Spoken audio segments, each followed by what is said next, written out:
Welcome back to the Real News Network. I'm Shamini Perez coming to you from Baltimore.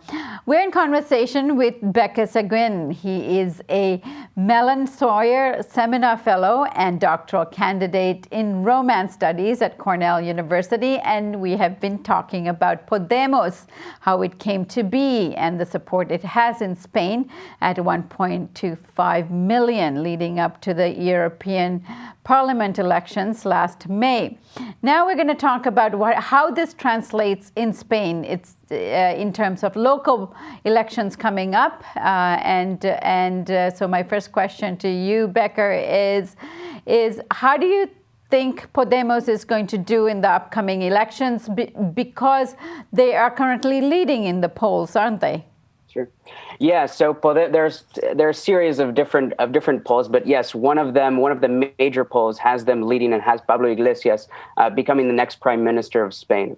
So there's a series of local and regional elections, municipal elections that are coming up on May 24th.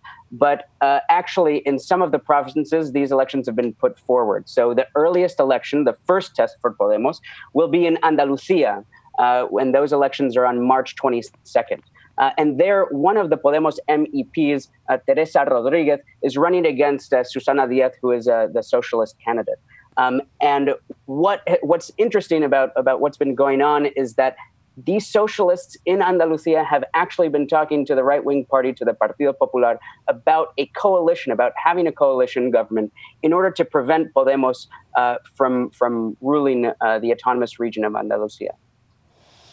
So this is now leading to what some, call the leftward wave in Latin America. A similar thing could be taking place in Europe, and there is popular support gaining throughout Spain for Podemos. Now, in terms of the political makeup in Spain itself, how are the ruling parties doing, and who are the real contestants for Podemos? So in Spain, the ruling parties in the elections this past May, the ruling parties took less than 50% of the vote, which since 1978, since Spain's transition to democracy, had never happened. So it's unprecedented what Podemos has actually been able to do so far to the Spanish system, which is kind of break it wide open. And this is putting into question the ability of the PSOE, of the Socialist Party, to actually exist as a living force going forward. The Socialist Party was founded in the 19th century, ironically, by another Pablo Iglesias. And then the Socialist Party was affiliated with people like Marx and Engels, etc. But now the Socialist Party is basically your typical neoliberal centrist, maybe a little bit left of center party. But many predict, as me and my co-author wrote in an article for The Nation, many have predicted that if the socialists have to align with the right-wing party, with the PP, that will lead to the end and the dissolution of the Socialist Party. So what Podemos, the implications for Podemos are very important in the upcoming elections. And let's talk a little bit about the Podemos platform and how does it distinguish itself from other left parties? Mm-hmm. So Podemos's platform is continuously ongoing and evolving. Podemos had what they called a constituent process, and that led to the following proposals that could kind of divide into economic and social proposals. The economic proposals were kind of a restructuring of the national debt, similar to what's happening with Syriza right now and Yanis Varoufakis's discussions in the EU. They also want to deprivatize national services like healthcare and energy. They also want to have what some would call a universal basic income, but what others might call an income for those in need. So this frees up the ability to give more money to people who have needs instead of providing a kind of flat universal base. And then they also propose a 35-hour working day.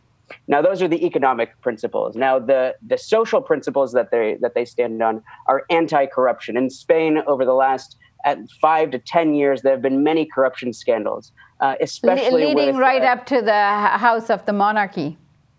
Exactly, right. The House of the Monarchy, and the famous situation where the king went down to Africa to go hunt elephants in his private time. Those kinds of corruption, but also corruption scandals within the political parties themselves are very important in Spain, and people are very fed up with these kinds of revelations. So Podemos has a very strong anti-corruption bent. They also propose to leave NATO.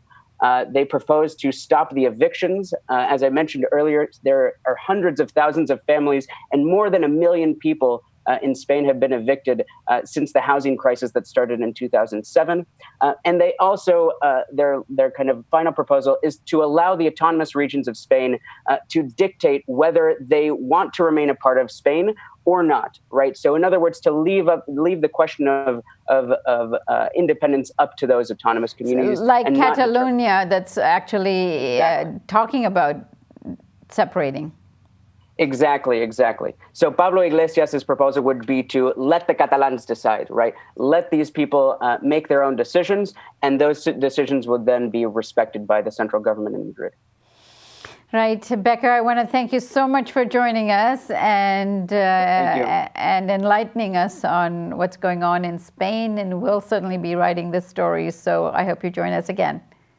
Of course, I'd be glad to. Thank you. And thank you for joining us on the Real News Network.